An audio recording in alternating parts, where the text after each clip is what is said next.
ঠিক আছে, ভালো থাকেন। আসার পরে উনি আমাকে 300 টাকা দিচ্ছে। আসসালামু আলাইকুম, কেমন আছেন সবাই? আশা করি ভালো আছেন। তো প্রতিদিনের মতো আজকেও বের হয়ে গেলাম রাইড শেয়ার করার উদ্দেশ্যে। আজকে একটু দেরি হয়ে গেছে, প্রায় 6টা 20 বাজে। তো এখন যাচ্ছি সেই আমাদের স্থানের উদ্দেশ্যে, পল্লবী থানার সামনে। তো চলেন থানার সামনে যাওয়া যাক, যে পরে আজকে প্রথম রাইডটা কি পাই, কোথায় পাই আপনাদেরকে অবশ্যই দেখাবো। আপনারা সাথে থাকবেন, চলেন স্ট্যান্ডে যাই।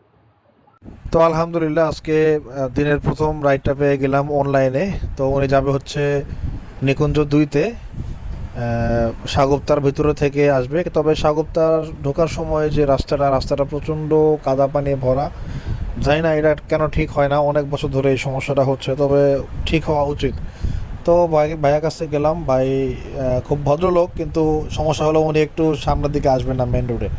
এই জন্য আমারই যাইতে হয়েছে। পরে ওনাকে যাই রিসিভ করলাম, রিসিভ করে আবার সেই সাগুপ্তার সেই ভাঙ্গাচোরা রোড দিয়ে বের হয়ে যাচ্ছি। চলেন যাওয়া যাক নিকুঞ্জর দিকে। নিকুঞ্জ ভাইকে নামিয়ে দিয়ে পরে আপনাদের সাথে কথা বলতেছি। চলেন মেন রোডের দিকে যাই। আসলে সাগুপ্তার রাস্তাটা ভালো হওয়া উচিত। ঠিক আছে, ভালো থাকেন। তো আলহামদুলিল্লাহ আজকে দিনের প্রথম রাইডটা কমপ্লিট করলাম। এখন আসি হচ্ছে নিকুঞ্জ 2-তে। দেখি মেন রোডের দিকে যাই, তারপর কি হয়, অনলাইন না অফলাইন, তারপরে আপনাদেরকে দেখাচ্ছি বা কথা বলছি। চলেন মেন রোডে যাই। তো নিকুঞ্জ 2-এ বসতেই 5 মিনিটের মধ্যে একটা রাইড পাইছি। ভাইজান যাবো হচ্ছে গ্রিন রোডে। ভাড়া একটু বেশি ছিল, ভাইয়ের কাছে নাকি বললেন না, বলছে ভাই আমার কাছে 200 টাকা বেশি ছিল, দেওয়া সম্ভব না। আমি রাইড শেয়ার করার সময় সবসময় ফলো করি, যারা এভাবে বলে আমি একটু কমে নিয়ে যাই, কারণ একটা মানুষ যখন বল দেবে আমার এক্সপেরিয়েন্স দেওয়া সম্ভব না, অবশ্যই সে সমস্যা থাকতে পারে হয়তো বা। তো চলেন যাওয়া যাক, 20-50 টাকা তো কোনো বিষয় না। তো এক ভাইকে নিয়ে আসলাম হচ্ছে আপনার নিকুঞ্জ 2 থেকে গ্রিন রোডে 200 টাকা কন্ট্রাক্ট করে। ভাই আমাকে বলছিল যে উনি একটু পারিবারিক সমস্যায় আছে, ভাই আমার কাছে টাকা নেই, আমাকে নিয়ে যান, যাওয়াটা খুব জরুরি। তো আমি 200 টাকা বলে নিয়ে আসছি। পরে উনি আমাকে আসার পরে উনি আমাকে 300 টাকা দিচ্ছে।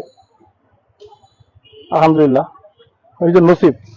তো যাই হোক, এখন 2 নম্বর রাইডটা কমপ্লিট করলাম। দেখি এখন 3 নম্বর রাইডের সন্ধানে কোথাও বসে রেস্ট করতে হবে, কারণ জ্যাম ছিল, অনেক মোটামুটি কষ্টই হয়েছে অবশ্য। দেখা যাক। তো গ্রিন রোডে 15 থেকে 20 মিনিট বসার পরে একটা রাইড পাইলাম, মিরপুর 2 নম্বরে যাবে। আমি ওনাকে বললাম যে 250 টাকা দিবেন, কিন্তু উনি বলছে হচ্ছে 220 টাকা দিবে। তো চলেন, বেশি দেরি হয় এই জন্যই নিলাম আর কি। আল্লাহ ভরসা, চলেন মিরপুর যাওয়া যাক। তবে এখন মিরপুর যাওয়ার পরে রাইড পাবো কিনা এটাই সন্দেহ।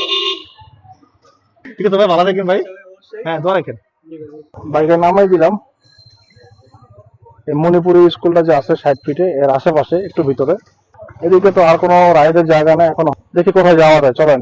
3 নম্বর রাইড কমপ্লিট করলাম। এখন আবার নতুন কোনো রাইডের সন্ধানে মেইন রোডে যাই, দেখা যাক কি হয়। এখন চিন্তা করছি যে মিরপুর 2 নম্বর যে মার্কেটটা আছে থানার পাশে, এই মার্কেটের সামনে যে দাঁড়াবো। কিন্তু সমস্যা হচ্ছে 60 ফিটের একদম মাথায় এখানে এত পরিমাণ জ্যাম পড়ে প্রত্যেকটা দিন। আমি কর্তৃপক্ষের দৃষ্টি আকর্ষণ করছি, যদি আপনারা পারেন তাহলে এই 60 ফিটের ঝামেলা মুক্তি করেন। মানুষের অনেক ভোগান্তি হয়, রাতে 10টা 11টা পর্যন্ত, 12টা পর্যন্ত জ্যাম থাকে এখানে। এটা কিভাবে সমাধান করা যায় আপনারা একটু খেয়াল করে দেখবেন প্লিজ। এখানের স্থানীয় মানুষজনের অনেক সমস্যা হয়, অনেক কষ্ট হয় এই জ্যামের কারণে। আলহামদুলিল্লাহ 2 নম্বরে প্রায় 20 মিনিট বসার পরে রাইড পাইলাম। ভাইজান যাবে হচ্ছে বসুন্ধরা আবাসিক, আবাসিক গেটে। ওনার সাথে মিট করলাম হচ্ছে 200 টাকা। এখন মিরপুর একদমই খালি। হ্যাঁ, মিরপুর একদমই খালি, কিছু করার নেই, আমাকে বের হইতে হবে। চলে, তবে এখন আশা করা যায় যে বসুন্ধরা গেটের সামনে গেলে হয়তো বা অনলাইন কল পাইতে পারি। চলেন যাওয়া যাক। ঠিক আছে ভাই, ভালো থাকেন। ভাইজান, বসুন্ধরা যে অফিসটা আছে, এটা গেটটা কোন দিকে? Main road? মেইন রোডটা আর কি 300 ফিটে যাবো? আচ্ছা, ঠিক আছে। তো চলে আসলাম বসুন্ধরাতে, ভাইজানকে নামাই দিলাম। 4 নম্বর রাইড কমপ্লিট করলাম, আবার নতুন কোনো রাইড। আজকে আসলে গতকালকেও তেমন একটা ভালো হয় নাই রাইড, আজকেও তেমন একটা ভালো হয় নাই, কারণ আমি 2 দিন ধরে বেরি হচ্ছে লেট করে করে। কারণ 6টার সময় বের হলে আসলে সময় থাকে না। অলরেডি 10:30 বাজে, মাত্র 4 নাম্বার রাইড কমপ্লিট করলাম। দেখি আস্তে আস্তে এখন তো বাসার দিকে আগাইতে হবে। এখন দেখা যাক বাসার দিকে আগানোর আগে কিছু হয় কিনা, চেষ্টা করি, ইনশাল্লাহ দেখা যাক আল্লাহর ভরসা।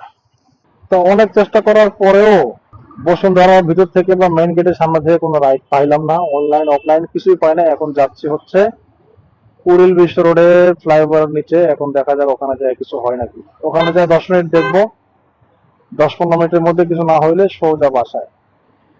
চলেন দেখা যাক কি হয়। তো শেষ রাইডটা নামাই দিছি হচ্ছে বসুন্ধরা গেটের সামনে। তারপরে আধা ঘন্টার মতো চেষ্টা করলাম, কোনো লাভ হইলো না, একটা রাইডও পাই নাই।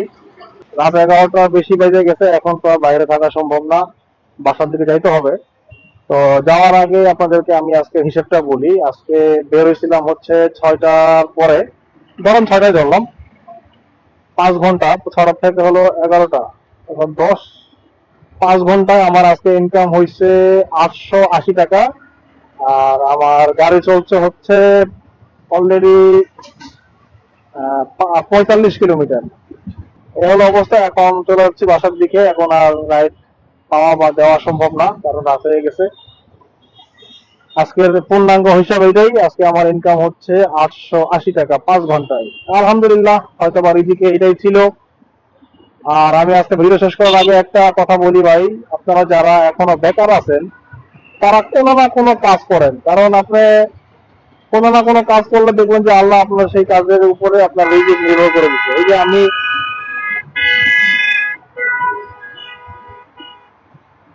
মাঝে মাঝে কিছু গাড়ি চালায়, এরা কি পাগল নাকি আল্লাহ জানে, পাগলের মতো হরেন দেয়, মাথায় নষ্ট যারা বলতেছিলাম। কোনো না কোনো কাজ শুরু করেন, দেখবেন যে ভাই আল্লাহ অবশ্যই আপনার রিজিকে কাজের মধ্যে দিছে বা দিবে। মানুষ কি বলবে, মানুষ কি বলবে, এই কথাটা যদি আপনি মাথায় রাখেন তাহলে জীবনে আপনি আসলে কিছু করতে পারবেন না। মানুষ কি বলবে এই কি চিন্তা না করে আপনার হাতের কাছে যেটা পান সেটা একটা কিছু করেন, দেখবেন যে ইনশাআল্লাহ ভালো কিছু হবে। হ্যাঁ, তো এ কথা বলে আজকে ভিডিও শেষ করে দিলাম। সবাই ভালো থাকবেন, আর আমার ভিডিওগুলো অবশ্যই দেখবেন। যারা দেখতেছেন সবাইকে ধন্যবাদ, কষ্ট করে আমার ভিডিও দেখেন, অনেক অনেক ধন্যবাদ। তো সবাই ভালো থাকবেন, সুস্থ থাকবেন। আসসালামু আলাইকুম।